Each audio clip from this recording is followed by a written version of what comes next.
John Garcia Jr. with CuseNation.com here with Jared Smith from SB Nation. Here to recap Syracuse's 58-49 win over Louisville to move to 30-1 on the season. Best start in school history. What was it like for you? It was one heck of a ride. Definitely not expected, going into the season. We know this team was, good, probably Final Four good, but this good going into the season right now with them in Kentucky being pretty much the only two teams that are favored going into the postseason.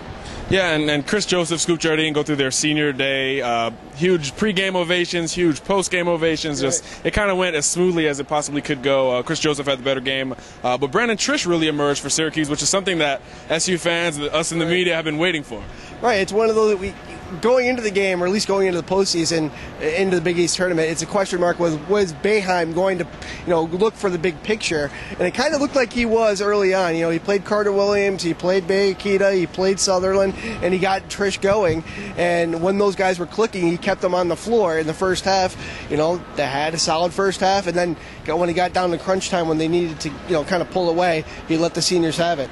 So 30-1, best record in regular season history for Syracuse, which is a storied program. Fifth largest dome crowd in history today, over 33,000. Yeah. But at the end of the day, it really doesn't mean a whole lot because you're moving into the Big East tournament, where Syracuse has had their fair share of problems recently. What do you think are the teams of the teams that it looks like they may play? Which teams maybe can give them a big fight? Right now, it looks like it's going to be either Seton Hall, DePaul, or West Virginia going into that double bye game. And I think West Virginia, obviously, they played Syracuse very tough right here in the Carey Dome earlier in the season. And, Kevin Jones, he's really good. He can, mid-range game, outside game. And those types of players have really, hurt Syracuse this year. We got Chuck Bryant, who can score from pretty much anywhere on the floor. So if those guys get hot at the right time, I really could see West Virginia giving them fits. But Seton Hall matches up pretty badly against Syracuse. We saw that earlier this year. And DePaul right now, they just don't look like they have anything going in. So those are at least West Virginia going into that first game is a little iffy for me. Yeah, West Virginia, they're also, looking for that signature win. Right. They've been on the cusp kind of all season. Kevin Jones was the front runner for Player of the Year in the conference, and then they sputtered, and they're still a little bit on the fringe there. So that could be a must-win game for them. And Kevin Jones is from New York City. We know that whole story.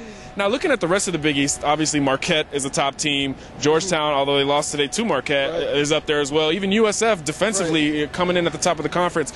Give me your breakdown of the rest of those top teams in the conference and who can give a Syracuse a fit down the road in the Big East tournament. Right. A lot of people go into the Big East tournament thinking that Marquette's probably the team that Syracuse is going to have issues with, and I actually don't think that's the case. I think Syracuse matches up pretty well against Marquette, just because they don't really have that inside presence, and they don't shoot the ball too well from the outside. We know Jay Crowder right now is really heating it up, and he's probably going to be the Player of the Year in the Big East. But when it comes to a matchup defensively, Syracuse does a pretty good job of containing that team. The team that I think going into the Big East tournament that poses the greatest matchup, if they get to that point, is Georgetown. They're a team that they've shown that they can slow the game down for a full 40 minutes. They're well coached. Right. They can do that for a full 40 minutes, and that's been the key. A lot of teams have been able to slow the game down, but they've only been able to do it for like 20, 25 minutes during the whole season, where Georgetown proved a couple weeks ago that they're so well coached, they can do it the whole game. Well, for Jared Smith of SB Nation, I'm John Garcia Jr. with CuseNation.com. Obviously a great regular season for Syracuse, but at the end of the day, it's all about March Madness, and we'll see what happens in New York. See you there.